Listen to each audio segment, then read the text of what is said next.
Welcome to our book club.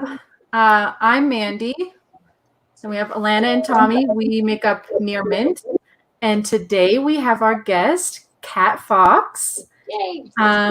You might know her from social media. She does like cosplay, stuff like that. She's also the talent manager at Comic Sketch Art. I don't know if there's anything else she wanted to include. No, that's all that I do. Star Wars nerd, Raylo fan. I don't know what else. Yes. I covered it. That's about it. I like coffee a lot. Who doesn't milkshakes? like coffee? I do. I love milkshakes. Yeah. Team milkshake up there. A lot. I haven't had one in a while. It's pretty sad. Like quarantine. I know. It's awful. So today's book club, we're talking about Four Kids Walk into a Bank. It's by Matthew Rosenberg and Tyler Boss. Okay, I was like, I'm gonna mess this up. Yeah, so hang on. I had like a little brief synopsis I found, and I feel like it's on the back of the hardcover that we have, but it just says 11-year-old Paige and her friends like to do normal kid stuff, play D&D, eat pizza, ride bikes, and rob banks. This book is about all of that, and I feel like that's like perfect. 2-sentence, like, covers everything about this book. So, I don't know. No, covered in 4 words. Right? It's perfect. That elevator pitch. Did we want to talk about overall thoughts to start?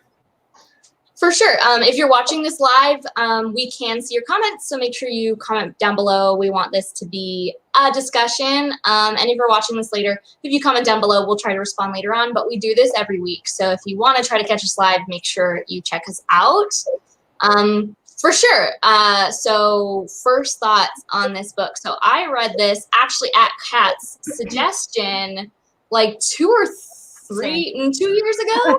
Yeah. And I mean, it still stands out. Like I hadn't reread it until now, and I still knew all these points and these characters. It stuck with me.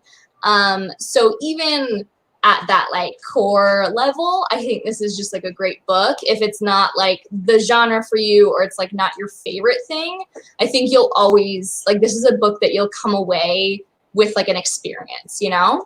Mm-hmm. That's my thoughts. Also, hi Phil. We have a comment. Hello. Yeah, I'm an easy sell when you say it's like a book about a bunch of hooligan children that get into trouble. Like In the 80s. I love Stranger Things and I love Paper Girls and things like that. I mean, this obviously doesn't have the sci-fi element, which is fine. But yeah, I mean, so, and I think it takes place in the 80s, right? So yeah, that's another checkbox for me. What about Tommy? I think I was the only one that read this for the first time this week, so I feel like I'm coming into this fresh. I thought it was awesome. I was wondering in the beginning why, I mean, I don't know how normal this is, why the artist was credited before the writer. I do know the answer to that. What was that? I do know the answer to this. I'll let you finish. Sorry. I was just gonna say that it was well earned because the art was absolutely fantastic, and like the way it was, like everything was laid out and organized was just. There's like 25 panels on some pages. Yeah. Like, yeah. Tyler's amazing. Yeah, I love his stuff. Mm-hmm. But actually, it's because he just wanted it to be in alphabetical order. So it's literally, that's just it. It's like easy. Yeah. Obviously, I really love this book. I recommend it to people a lot. I think it's really fun, and it just like, it's really funny. I like that it's really funny, and it just like, it captures this time in like a person's life, and just like, and in time, like actually like it captures like the 80s really well, you know? Mm-hmm. But like you have like these kids and they're going through this really weird thing, but it just still feels real. But also very fake in like a good way. It's just like I don't know. I just really like it. I just find myself really drawn to it. Like I like the D&D aspect of it too, obviously, because like I'm big on like tabletop gaming. So yeah, just like my favorite. For sure. Yeah. So for people who haven't read it, that was kind of like the spoiler-free bit. Anything else, just be warned, we're probably going to talk about spoilers. So We all, I think, are unanimous in that we recommend you go read it. I would say read it not knowing anything more than we've talked about, just because you want to experience it fully. So if that means you got to leave, totally fine. If not, we'll keep talking about it. Because like visual cue of when leave and come back when my hand does that. except don't, because we're gonna talk the whole time. Yeah. That is Cat Fox, Liz. Oh my God, Liz, shut up. Yeah, so the book, yeah, like what Mandy said, it's like kids and they, you know, live a normal kid life, and then kind of the little twist is that they rob a bank, and obviously that's in the name of the book, so it's not that big of a twist, but basically we find out that we just know they walk into the bank. We don't know anything about them robbing it. That's true. Don't spoil it. And they do walk into the bank more than once. I don't think all four walk in until the very end, but into a bank, time passes, 4 kids walk into a yeah, bank. exactly. But basically the idea is that the main character is this girl, Paige, and she lives, you know, a good 11-year-old in the 80s life. She has her group of friends. They're not popular, but, you know, they're not, I mean, they could be considered losers or whatever, but they're fine with it. There's no, like, arc of them trying to be popular kids. Like, they are just happy to be who they are.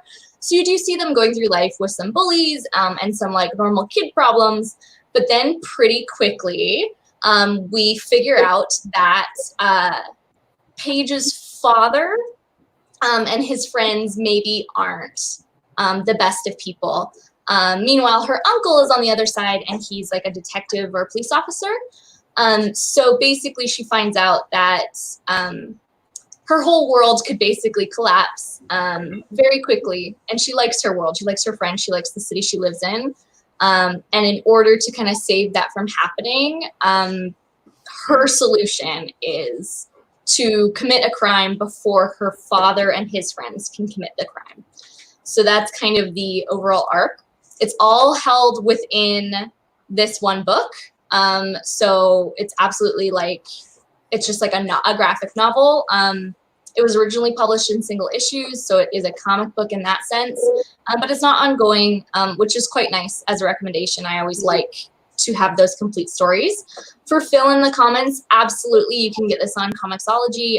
Here in Canada, I think it was about $10, so that's cheaper than a physical copy. Otherwise, you can get it like Amazon and your local bookstores. I believe they only sell it in volumes now, both hardcover and paperback, but it's definitely something you can find most places. So, yeah. I think it's single issues too on Black Mask on their actual website where they sell books. Yeah, like so the publisher is Black Mask, and that's where you can go to as well. So, good tip. And there's so many cool covers to the like. In the back, some really great ones. Yeah. Yeah, the one I have here is like just the standard, but I think we posted on Instagram and Twitter. Is that one mine or is that yours? Yeah, it's yours. It's mine. Okay. Yeah, so it's a different cover. There's a bunch of different ones for sure. CSA, when they have booths with Matthew, they always sell them too. And you can get it signed, which is super cool. But like getting into the actual book, the main character, it's 4 kids, obviously, are the main characters, or the people you follow. So again, that kind of Goonies, Stranger Things, Paper Girls, you know, whatever vibe of like kids that are, I guess it's a coming of age story. And so what are all their names? There's like Paige, and then the others 3 have like nicknames. Walter. Yeah. I can't remember the other kid's name. No, neither can I. This is bad. But basically, they all are little twists, I guess, on archetypes, which I found lovely because it felt familiar. There was no need really to give us books and books and pages of this is the character, because we understood the archetype, but he like Matthew has also written it so that they are individuals. They are not someone that you've necessarily read this exact character. So even though they check some boxes, they're absolutely their own character. So that was something I really like too. I'm very character based in what I like to read. I don't typically like stuff that's like, here's action or here's a plot. I need to know the like why or the. And I think it can get complicated when you're an adult writing about kids and you're trying to make adults want to relate or like the kids without them being annoying, right? So I think that's endearing with these kids is that they're going through this kind of all this crazy shit, and then at the same time, yeah, they're just normal kids that you were like, hey, you know what? I might have been like this kid, or known a kid like this, or gone through not gone through what they go through, but at school or stuff like that, right? Because there is that main group of bullies and kind of. But even I found one of the kids like keeps throwing up like anytime there's something super stressful. I literally was that kid. Like I threw up on my high school hallway floor my first day of school, like everywhere. Like that was how I reacted to things when I was. Yeah, it's bad. It's bad. And then I just ran away. I didn't do anything about it, so I feel real bad about that. But I was on antibiotics in my defense, which always make me puke. But it also was stress. But anyways, just seeing that, you're like, obviously this is overdone. This is a character. It was like a male. I think he's even black. You know, he's 11. It's the 80s. Like, there's really nothing I relate to. But like how he was reacting in those moments, that his reaction was to like lean over and puke. I was like, yeah, honestly, same. So, yeah, like you're saying, like it's like you might not relate to everything, but there's bits of it. T-Dog, how did you feel about characters? Was there one that like stood out to you? I really liked Burger. Is it Burger? Is that how you say it? Burger. I like the part when it says who's absent and they don't know his name. It says like Burger, and then it has like I think it's like Jason with a question mark, and then like Rich with a question mark. That was good. I think he was probably my favorite one, but I think that was kind of like the point. He was the one with the most personality out of everyone besides Paige. Paige I did like a lot. It was just she was more of a straightforward kind of character. It was just like I gotta save my dad. But I don't know. I like Burger. I feel like he was basically Jonah Hill in Superbad. I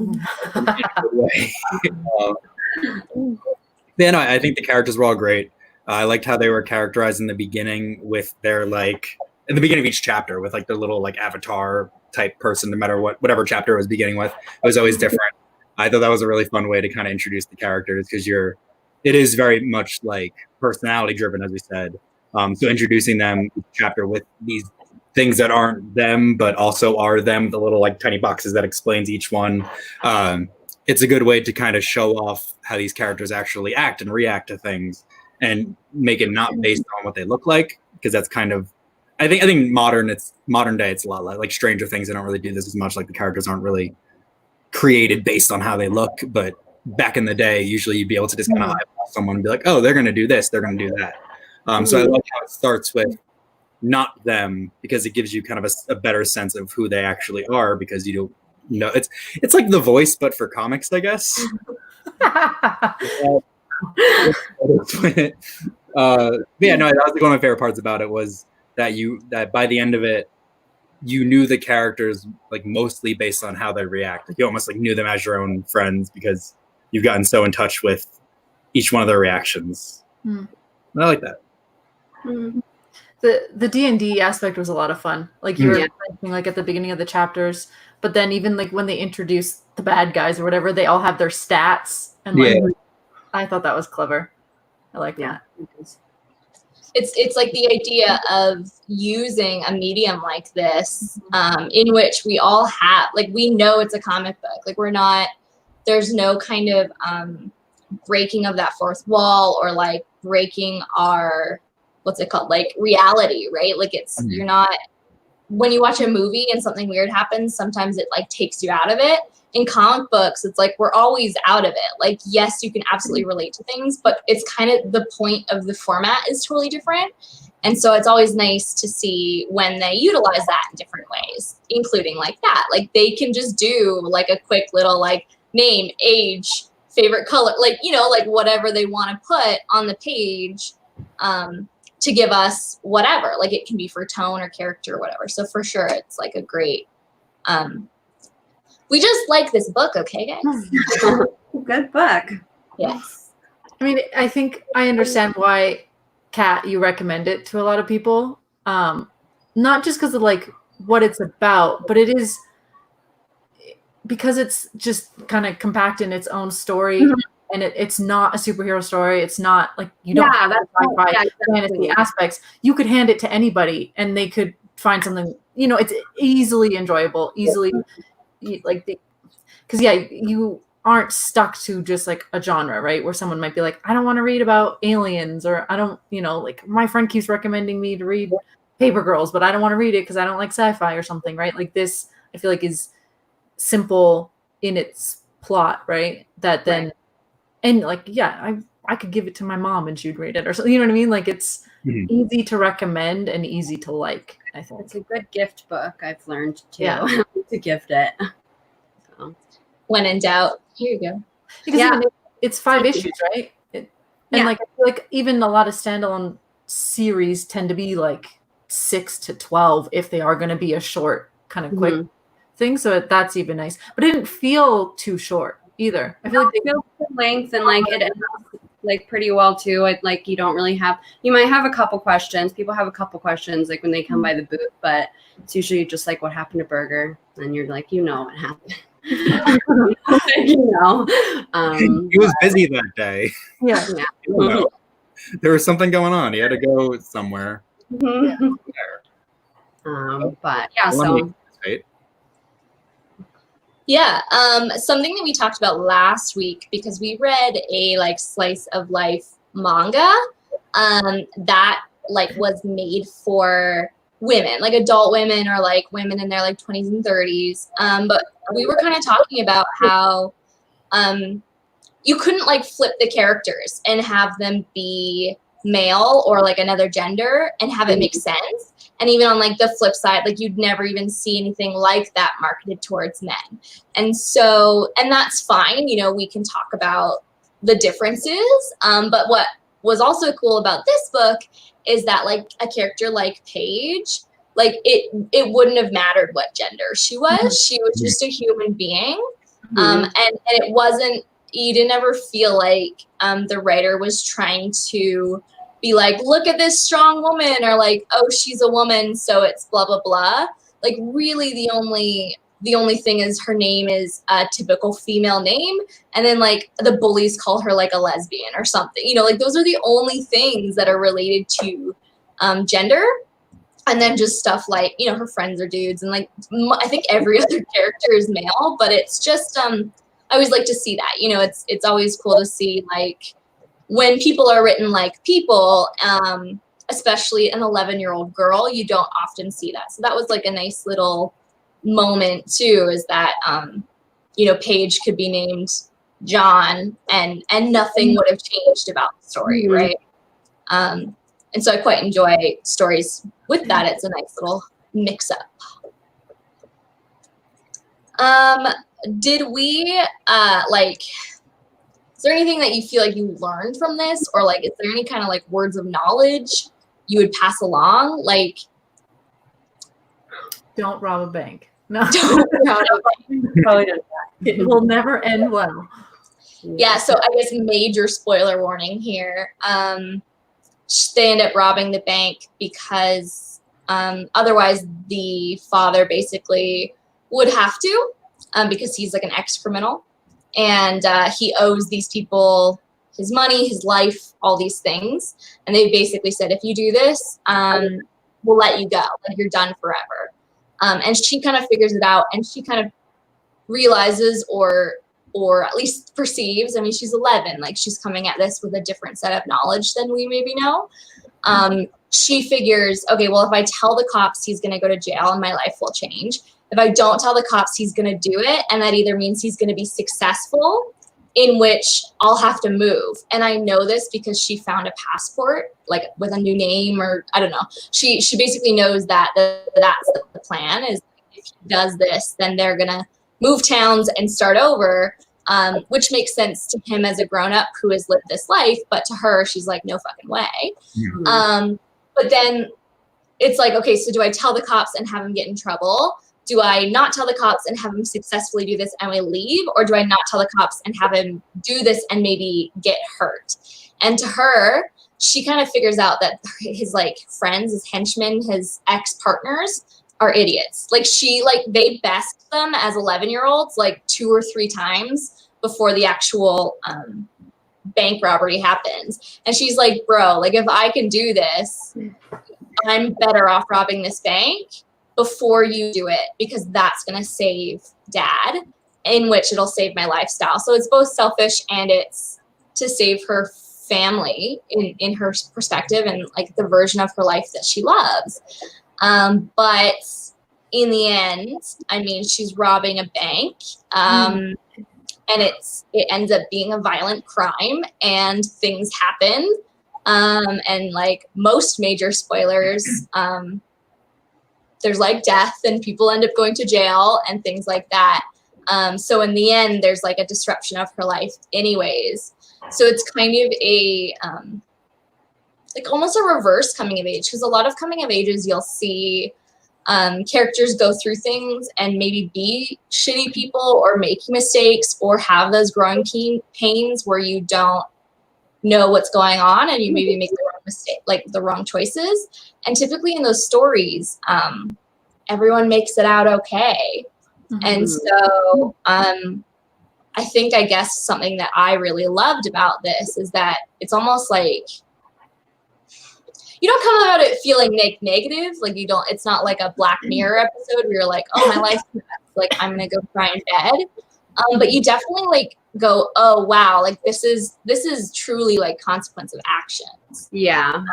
Yeah. So I that's kind of, not that I like learned that from this read, but I like seeing it so plainly written. Yeah, because like you said, a lot of the time, like it always ends up okay, or like for the most part, everything's okay, and that's not how life is. Things don't always just end up okay. You do things sometimes, and you can't like not do them, and you just have to live with those like consequences, and that's like really what this is, and that's why I mean I agree with you. It's like, yeah, that's why I really like it, because that doesn't really get represented that often. Yeah, I think that's why it's nice that like you're like there's no definitive answer to what happens to Berger in the end, although it's obvious. But He was busy that day. That's what happened. But it not showing, but not like showing or like holding your hand through that, I think is important too, because then yeah, like it does lend to, because it jumps the end, like has like what happened, and then you jump into the future kind of, and you're trying to piece that together. And I think that lends to that kind of like storytelling. You don't want that hand holding through the way and being like, yeah, this is what happened. Like nobody wants that. I think, and it's like, just not realistic too. I mean, the whole people having that slow death in movies, you don't always have time for that, right? Like, so yeah. Sorry. Yeah, I don't know. I think thinking about the ages of the kids being like 11 and 12, that's that prime age where kids are still, they don't fully understand consequences of things. So like what you're saying, where she's like, well, you know, she's concerned about, yes, like her dad getting into trouble, or like, yeah, like the other side is having to leave her friends and leave and move. And she's like, well, I don't want that, so I'm going to rob a bank. Like that's how for her, that's the end of the world versus if I do this thing that we know is like, you've just fucked up your whole life, whether or not you get caught. But yeah, at 11. I think making them any bit older wouldn't have worked as well. Yeah. Right? Like you're not a 16-year-old. Like know better, but like exactly. also not really. Like they're like young enough where maybe like they're just like, they're obviously not thinking about it rationally. So yeah. Like her importance of weighing out the option. She's like, maybe this is this is the best option, right? Whereas like, yeah, like a 16-year-old kid, you're like, no, you should know better.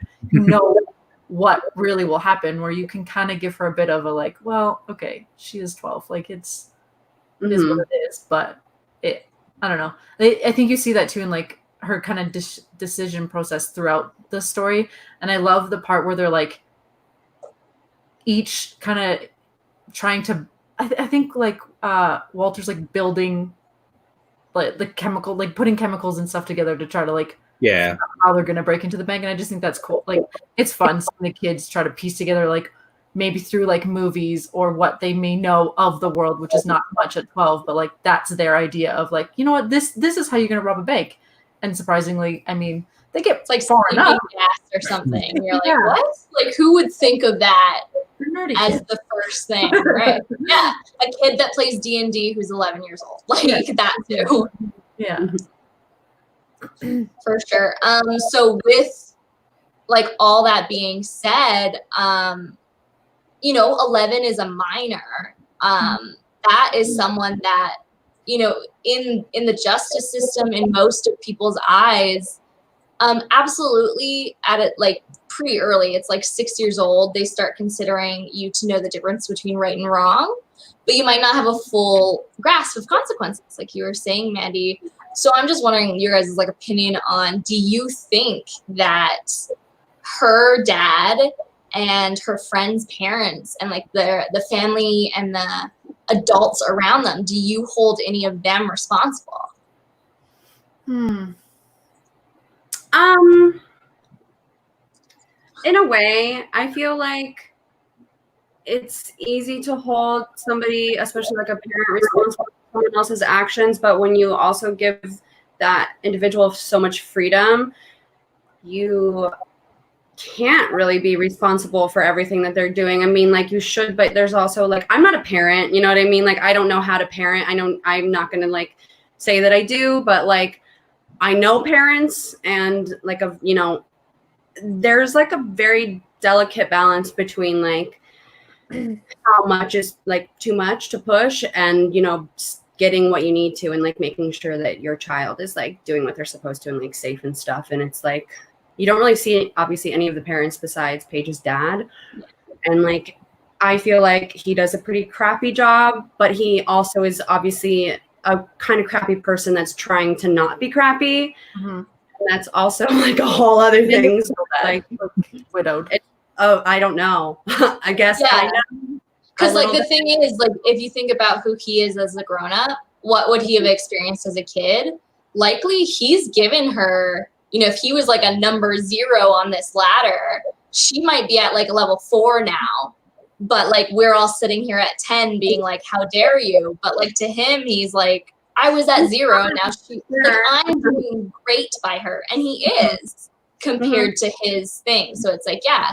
But I mean, 10-year-olds have been put in jail for life for murder, like in real life, but then on the flip side, 17-year-olds never see time at all because they're considered minors for like attempted murder. Like, and so at what point, I guess, like, do we consider someone able to know the difference? So like, they did these things and not only were they bad things, but bad things happened because of the, the butterfly effect, the pebble, the ripples, So like, do you hold these people who made the plan accountable for these consequences?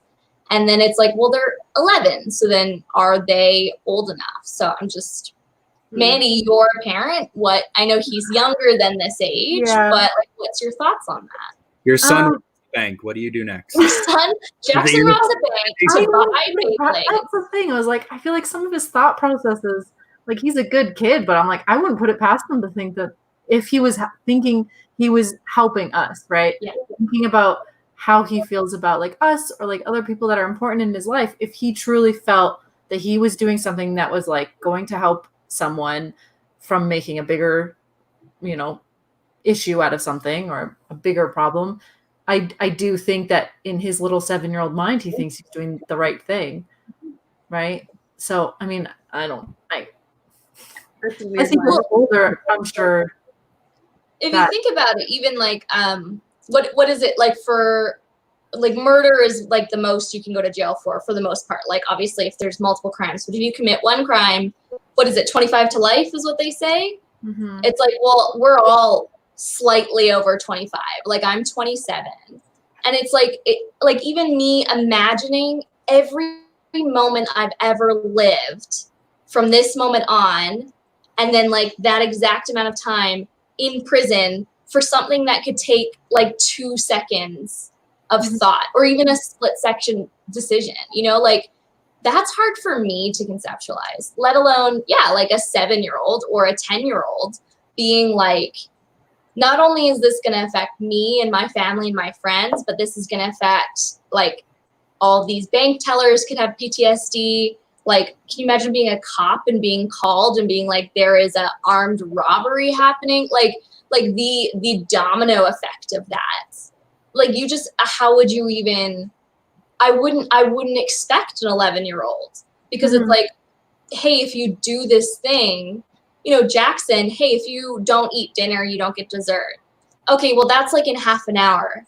And even then, half the time he can't conceptualize that, right? That's Mandy's son. But yeah, so like imagine 11-year-old being like, this means I can stay how life is now. And I like life now. I understand life now. I don't know what's in the future. I can't think of what's in the future. And so I'll take what I believe to be this small risk, but to us grown-ups that have a little bit more context. And again, I can't even imagine being in prison for 20 years, 30 years, you know, and people like, I just can't conceptualize that. So I think because we're reading it from her point of view and we're seeing her decision process and why she's doing this, it's not that she's like, you know what, I want to rob a bank because I want the money. You see why she's doing it and her reasoning behind it. You can, I mean, the crime is the same, but you do feel for her, right? And I think a lot of it is probably based in the fear of losing her dad, like she lost her mom, right? And so, I don't know, I'm a feely person, so like, yeah, I'm like, I feel bad for her, and it doesn't change that what she did was against the law, and yes, she should go to jail for it. But yeah, you're like, you don't really want to punish anyone else in her life for something that I think she had in her heart the best motive for. I don't know. It's so complicated when you talk about crime, but like. But then the thing is, he doesn't do jail time, right? The dad is quote unquote saved. He is forgiven. He doesn't whatever. But it's like at the same time, he had to live those years without his daughter, right? So it's like, was he even free? Did she end up? You know, if he had gone to jail, she could have maybe got a foster family and lived a life because she's 11. If he had, like, if she goes to jail, he is a grown-up that is aware of, so, you know, the survivor guilt, you know, of knowing maybe I was a bad parent or maybe I didn't do these things right. And do we ever find out what happens to the uncle? He got a promotion. He got a promotion? Not really. I'm just guessing. Know what happened, I guess. Stopped a bank robbery. They don't really show anything other than like when she gets out, and then it's like her dad and 2 of them that are left are there to like get her. So. Yeah, I think in her 12-year-old mind, she thinks she's going to get away with it. I don't think she thinks about the consequence. Comprehend what is going to be after that, because like her life is literally just games and like shit that she doesn't have to pay the consequences for at all. Like she like continually beats the shit out of that guy, like destroys him, and never has to pay for it ever after the initial, like, you know what I mean? Like nothing really. She's grounded for 2 years, and she never, like, she always leaves the house, like she does whatever she wants, you know what I mean? Yeah. She just really, I don't. There was like the one scene where she hits him over, like hits him in the face with the, what, I think of the word? Fire extinguisher? Fire extinguisher, yeah. And I was like, what the, like, that's excessive. Like, when you think about it, you're like, holy shit. But like reading it, you're like, okay, yeah, like she's just beating on this bully, like. But yeah, it's, I mean, yeah, she's not even comprehending those consequences of, I mean, she could hitting him with for them ever. So she's like, how could she ever? She like, I feel like there just aren't really consequences. Like there aren't. So she just doesn't. I don't know. She just can't. It doesn't matter. Yeah. You know. And is maybe this is me just being a parent, but when you they talk about like certain things where you just don't think about telling your kid not to do something, and it seems silly, like you're right, like robbing a bank is something that is just common sense, right? You would assume someone would know this. But I think there was like stories about this is like kind of dark, but kids running their cars in garages and not realizing that they could kill themselves and that they should have the garage door open. And it's just like one of the things where you're like, holy crap, it's not something I would think about to tell my 16-year-old child until you hear that something like that happened because someone didn't they literally just did not realize and almost died. Right. And so again, like robbing a bank, yes, to us as adults, you're like, well, no, 100% common sense, not a good idea. But you can see where a kid's logic, that maybe not having a conversation specifically about robbing a bank, she's adding it up in her head, being like, well, if I do this, maybe I'll get away with it, or because I have, this kind of background of my D&D games, and I know better, like, because kids think they know everything and know better than everyone else. Well, but we also see her be proven right? She outsmarts people, the bully, these baddies, these real bad people. She beats them over and over. And so it's like, she's affirming that it's correct. She's affirming that she is smarter. But it's like at a certain point that runs out, right? Yeah.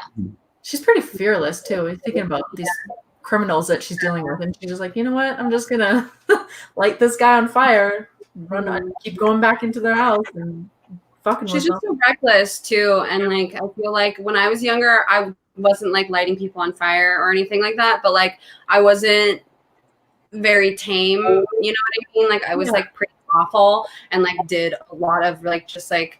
She's just a relate, like, I'm like, oh, like, hi, I'm like, another life, I probably, maybe could have ended up there, but I just, so, like, I feel like she's, just, like, pretty screwed up, and, like, her mom's, like, not there, and she's just got, like, this dad that's trying, that's, like, really trying, and he obviously does love her, but, like, whatever the reasons, like, he doesn't have a job, you know what I mean? So it's, like, he's obviously not a very stable person, and it's, like, whether or not he loves her or not, but it isn't really the question. It's about, I don't know. I just find her relatable. Yeah.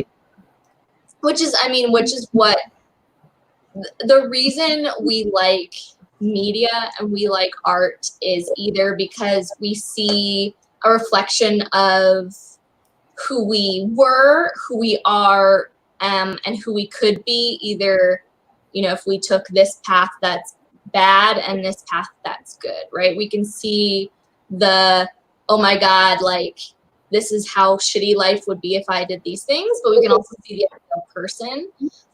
And art just like makes us feel things. So that's what I consider always to be like good art and good media, right? Like, even if it's surface level stuff that makes you go, yeah, that's funny. Like, we don't share memes because, they're funny at a surface level. We share memes because we're like, that's me, like, same.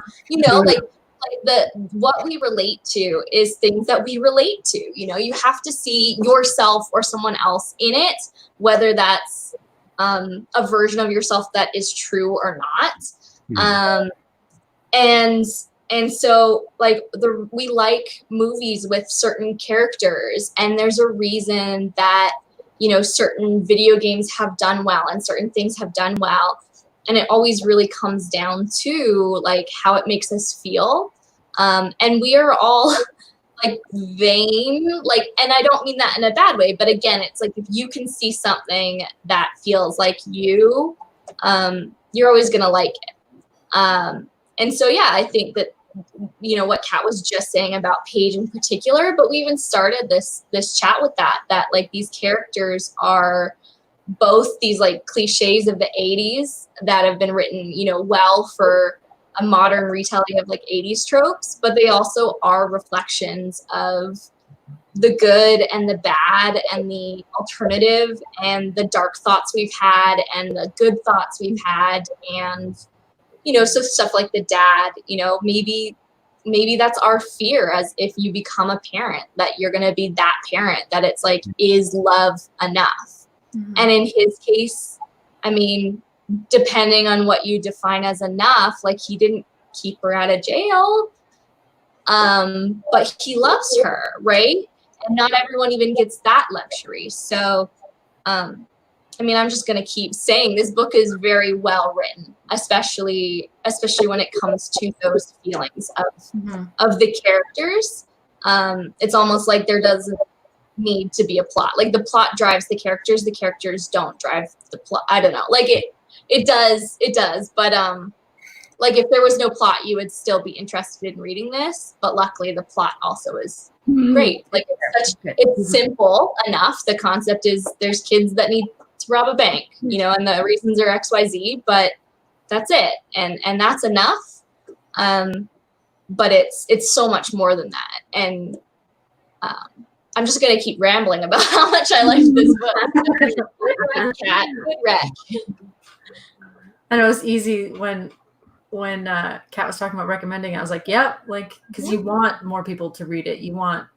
I think it's harder when it's not maybe as released as like a DC or Marvel book, or like, you know, I feel like it's a little harder reach for people to just pick it up and find it. So it is nice to be able to be like, yeah, you guys should read this book.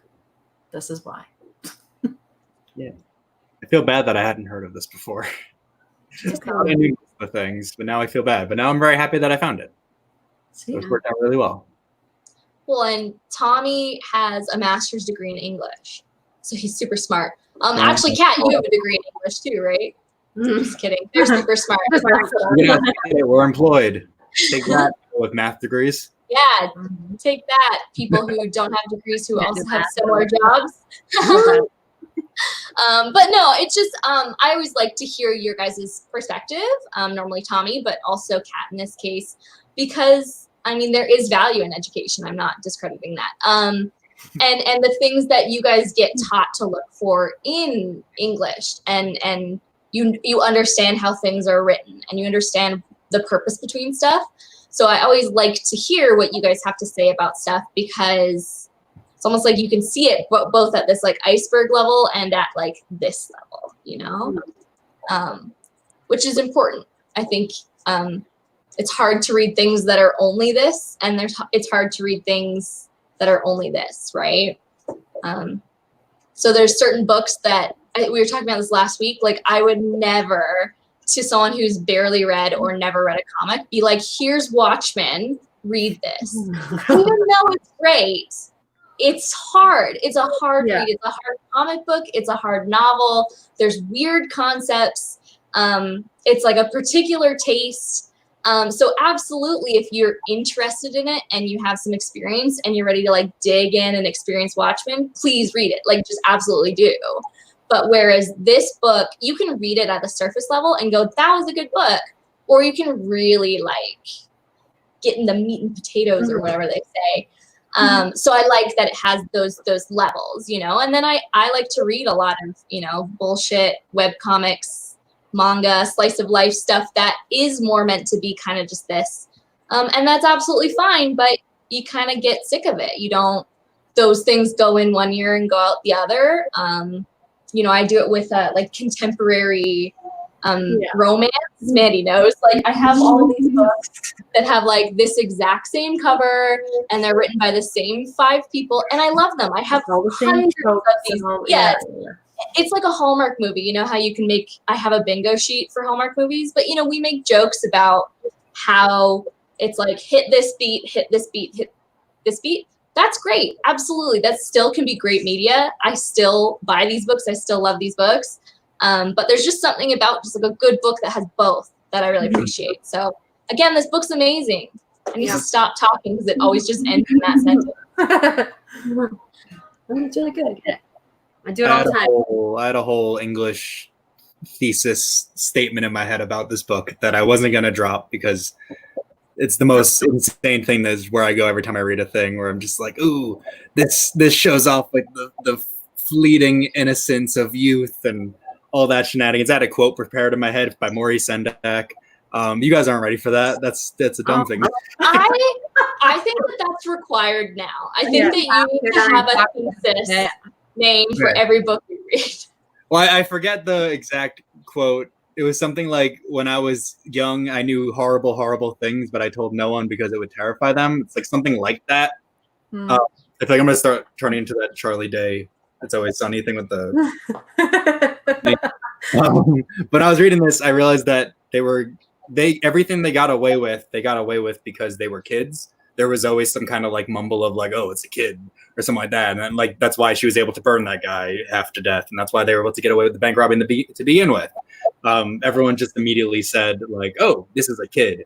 So I felt like it was like the combination of two worlds of almost imagination colliding, because a bank heist is like the most fun an adult can have using their imagination. You know, it's a lot of planning, a lot of costumes.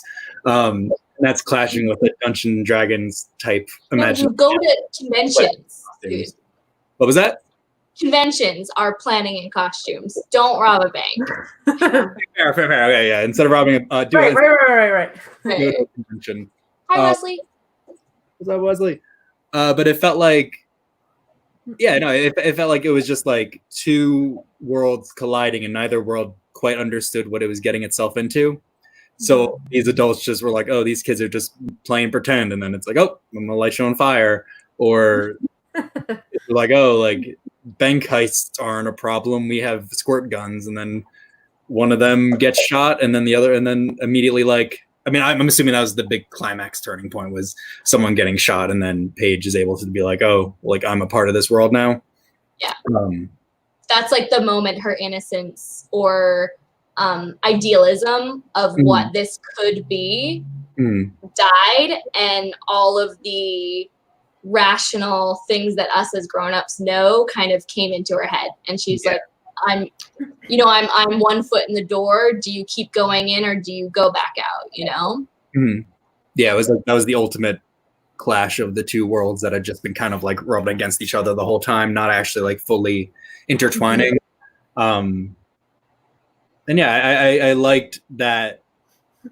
It almost felt like the whole like lockbox situation too was kind of a tease into that, like early on, because you think that the lockbox has like a mystery factor to it, like what could be in there, like what's the secret, and it hit way closer to home than she could have possibly imagined, which is why that's the only time I think throughout the whole book where she kind of sheds a tear and kind of loses her emotions a bit. Otherwise, she's kind of stone faced. I think it's because that was one of the first moments where it actually like hit close to home. You know, there was a passport. It was her own picture in there. It wasn't like the picture of any of the other Nazis or whatever they were. It was just like, this is me. This is my life now. So that kind of stuck with her the whole entire time, until finally the two worlds collided and she found maturity. It's kind of a weird, like as we say, coming of age story, but coming of age story with a lot of guns and whatnot in it. I still feel like she like also like, even though like, yes, she's like breaking that like barrier from being like a kid to being an adult, she's like not, because like you have this where it's like back and forth between like her imagination and like what she thinks like is happening and what's actually happening. And it's like, you know what I mean? They're both kind of right. They're both right in ways and like accurate. And it's weird. Like I still feel like I don't know. I can't imagine I don't know. It just must be so weird to go, I don't know, experience that. I just. I mean, I think that if we really were able to think back, I think we've all experienced that. It just might have been like small things. I mean, with me, I remember being like 15 and taking the bus, and it was super hot, and I'm like in a, like a racer back t-shirt and shorts. And I'm with my friend, and I remember two guys in suits, so like obviously old enough to like be working a corporate job, talking about my chest. And I had been leered at before, and I had like comments from people kind of my own age, or like on the street in a way that was like dismissive, but this was like to my face. And I remember that moment quite vividly of being like, no, I'm a kid, like I'm gonna go home and play Nintendo, right? Like, and I don't think I've ever gotten over that. I still don't feel like a grown up, even though I'm absolutely a grown up. But like for me, I mean, completely different than the lockbox and that moment in near the end. But like to me, that I remember that being kind of that. How do you go back? But my brain isn't ready for that yet, kind of thing. So I think definitely everyone has kind of that weird moment, and we just got to see it a lot more clearly, which again is like the cool thing about comics and media. Sweet. So we've got like 10 minutes left. We have a few people watching, so if you guys want to give any comments or questions, we'd absolutely love to answer those. But I am wondering if, Kat, you have any other recommendations. So maybe something if someone read this and really liked it, and maybe something if someone read this and was like, I wish it was like more superhero-y or sci-fi. Like, I wish there was more comic book elements to this comic books. Do you have like some recs for us? I was looking at my shelf really quick. I was thinking, Yeah. That's what we do too. sorry. No, that's okay. I think Mandy's already mentioned Paper Girls, which we talk about probably every time. You know, love Paper Girls. So similar thing. It's like 4 kids, 80s, This is more, but it's like sci-fi. this is more horror / I wouldn't say it's sci-fi, but like Gideon Falls is a new one that's coming out now, and it's on Image, and so it's like more creator owned. You know what I mean? It's like not superheroes, and it's like one of my favorite. Lock and Key, if you guys have read or seen that, it's the same guy.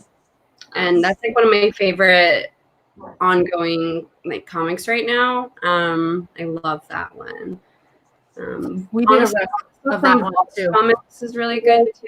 Those are all like really character driven stories and stuff. And Sorry, cut out for anything from Vault. I like Vault comics. Like all their stuff is really fun, and like they have a wide variety of things, and they're not like super mainstream. Like if you're more interested in the indie stuff. Matthew's other book, We Can Never Go Home, is also really good, and that's kind of like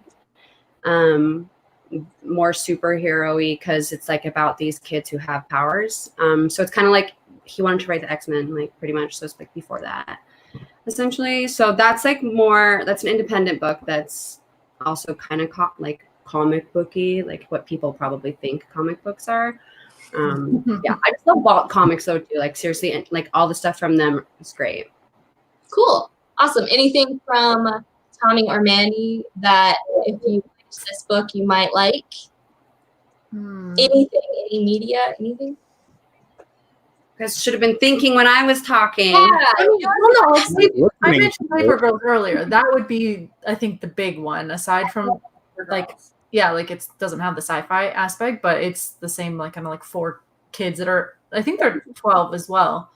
Yeah, they're 12 or so. Kind of getting into shenanigans and taking it upon themselves to fix what's going on without spoiling anything. But spoilering. Trying to think. What else?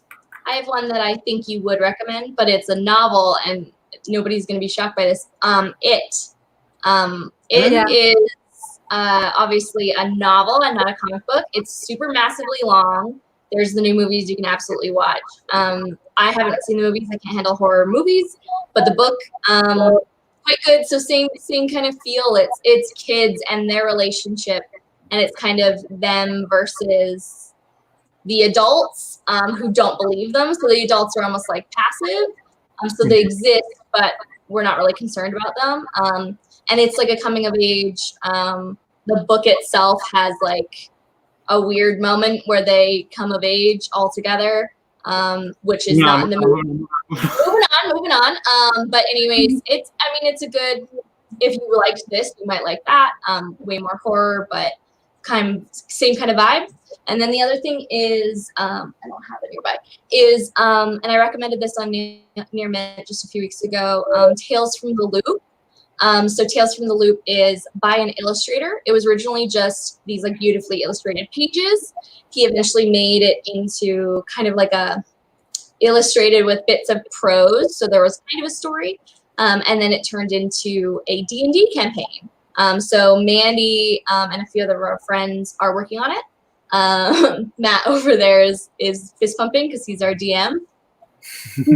What? The TV show. Oh, he's telling me to talk about the TV show. I was gonna. But basically, if you like, so again, it's disenfranchised adults. This is same kind of vibe, like 80s thing. This is a little bit more sci-fi in the tech. but still not too far out. So for kids is pretty similar. And the cool thing is, yeah, there's a prose kind of book if you're more like a reader. If you want to play a D&D campaign that's not really about combat, and it's not really about a massive campaign. Each thing is like a little episode, and you play between the ages of 11 and 15. So right about in this age. That I think is great. And then yes, there's an Amazon Prime TV show. My bud over there, Matt, really likes it. I think it's kind of boring, but it's quite beautiful. But yeah, there's multiple ways to enjoy it. So those are my 2 recs that are similar without being the same. Anything, Tommy? I've had enough time to think now. Cool. I don't have anything that's like, kids are in this. But I was actually thinking the Flintstones comic that DC did a while ago. I think it was written by Mark Russell, I think his name is. I recommended it on Nearman once. It's very, very similar in the writing tone of the humor. It's very dry, and it's all conversational for the most part. Like, it's a lot of just like quick back and forths, and a lot of you kind of read through and then you go back a little bit and you kind of see what they were getting at. So if you're reading through this book and you're like, oh, this is funny. Like I'm enjoying a comic that isn't just people fighting. That's another good one, and it has a crazy amount of social commentary in it. More than you could possibly handle, to be honest. Every page is a different thing. It's great in that regard, but strap in if you're, because it's literally the Flintstones. And if you like that, there's a TV show. So, yeah, I think that's what I recommend. Yeah, but I would do In the same tone with the humor. Sweet. Okay, I think those were all good and gives us a good jumping off point. We just got a few minutes left, so to anyone watching live, thank you so much. I see Wesley still chatting there, and some other people are hanging out. So thank you guys for joining us live. For anybody joining us later on, like I said, feel free to comment. We'll try to comment below. Otherwise, we are on our social media, which is all linked below. And we are back every week. Next week, we are going to be talking about Hellboy, which right now is free on Comixology. So for volume 1, which is called Seeds of Destruction. So if you guys want to read with that, and then join us live or watch it on, that's great because it's free. With that being said, I do have a couple free promo codes from last week's book, Tokyo Terroriba Girls. Hi! It's Cake and Cat. And the cats are crashing. Cats are crashing. We're kidding. She's a yowler today. I'm sorry. Cat's roommate's cat. You. Great. And then Kat, your social media is also linked down below, but do you want to shout out anything in particular? No. Okay. So she's mainly on Twitter. I think, right? Twitter is the best way. Instagram, second best. Facebook, third best. And they're all linked down below. And it's her cosplay stuff also. So if you like cosplay, you might enjoy Kat. That's how I know her, and I've known her for years, and we love her. And I think that's all I got for you. Can we answer the question before we run out of time? Which question? From Galen Rose, what was the most formatively influential piece of media for each of you? What was your coming of age thing? Curse being a wallflower? Makes Catcher in sense. the Rye for me. Catcher in the Rye, same. I was the kid in the library reading it, and the teachers asked if I was okay. No, I'm never That okay. was all the time. Yeah, I'm like, sorry. Mine was Yeah. Buffy, hands down. Which is was yours? Buffy. Oh, Yeah. I thought of Um, Buffy too, but I decided to go with a book since this is a book club. Yeah. Okay, I'm sorry. There's Buffy books, if you must, Name a that I Buffy could novel read like as well.